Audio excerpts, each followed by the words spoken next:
Vous voulez savoir comment obtenir tout ce que vous désirez lors d'une négociation? Découvrez 10 techniques psychologiques puissantes pour prendre l'avantage à chaque fois. Regardez maintenant et apprenez des stratégies que vous pouvez appliquer dès aujourd'hui. N'oubliez pas de vous abonner à la chaîne pour ne rien manquer, de liker cette vidéo si vous l'avez trouvée utile, de laisser un commentaire pour partager vos expériences, et surtout, partagez cette vidéo avec vos amis pour qu'ils puissent aussi maîtriser l'art de la négociation. Restez jusqu'à la fin de la vidéo pour une surprise spéciale qui pourrait changer votre manière de négocier à jamais. Pour réussir une négociation et obtenir ce que vous voulez, il est essentiel de combiner stratégie, psychologie, et une communication claire. Voici 10 techniques efficaces pour y parvenir. 1. Préparation minutieuse.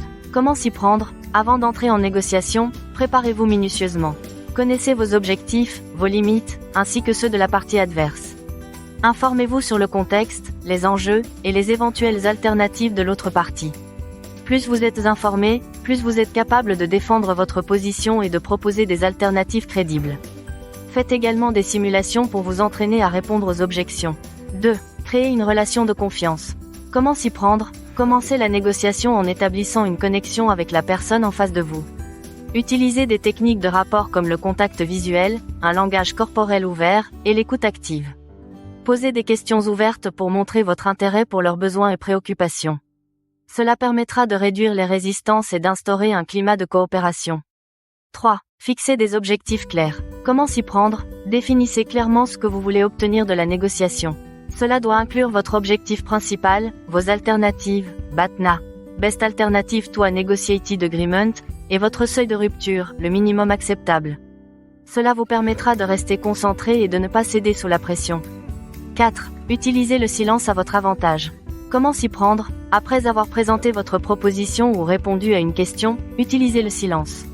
Cela mettra la pression sur l'autre partie pour combler ce vide, souvent en leur faisant révéler plus d'informations ou en modifiant leur position. Le silence peut aussi montrer que vous êtes confiant dans vos arguments et que vous attendez une réponse sérieuse. 5. Faire des concessions intelligentes. Comment s'y prendre? Ne faites pas de concessions trop rapidement. Si vous devez en faire, assurez-vous d'obtenir quelque chose en retour. Présentez-les comme un sacrifice de votre part, même si elles sont mineures, pour que la partie adverse se sente obligée de faire une contre-concession. Cela permet de maintenir un équilibre et de progresser vers votre objectif. 6. Utilisez la réciprocité. Comment s'y prendre? L'effet de réciprocité est un puissant levier en négociation. Si vous offrez quelque chose de valeur, information, temps, concession, la personne en face se sentira obligée de rendre l'appareil. Cela peut être utilisé pour obtenir de petits gains tout au long de la négociation, qui accumulés, conduiront à un résultat favorable.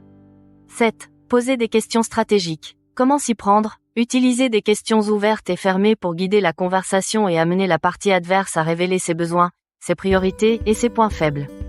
Par exemple, des questions comme « Quelles sont vos principales préoccupations dans cet accord ?» ou « Que pensez-vous de cette proposition ?» aident à comprendre leur position et à identifier des points de compromis.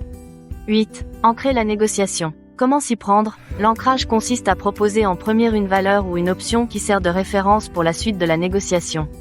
Si vous proposez un prix ou une condition initiale, cela influence la perception de la partie adverse sur ce qui est raisonnable. Assurez-vous que votre ancrage soit réaliste mais avantageux pour vous. 9. Utilisez la méthode du Yes Set. Comment s'y prendre? Commencez par poser des questions simples auxquelles l'autre partie ne peut que répondre par « oui ».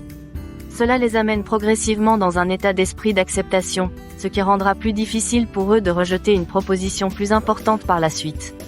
Cette technique fonctionne bien pour obtenir un engagement progressif. 10. Montrez de la flexibilité. Comment s'y prendre? Affichez une certaine souplesse pour adapter vos propositions tout en restant ferme sur vos objectifs clés. Montrez que vous êtes prêt à écouter et à modifier vos offres pour répondre aux préoccupations de l'autre partie. Cela aide à éviter l'impasse et à trouver des solutions créatives qui satisferont les deux parties. En appliquant ces techniques avec discernement et en restant attentif aux signaux de l'autre partie, vous augmenterez considérablement vos chances de succès dans toute négociation. Le succès dépendra de votre capacité à combiner stratégie, communication et psychologie pour atteindre vos objectifs tout en respectant l'autre partie.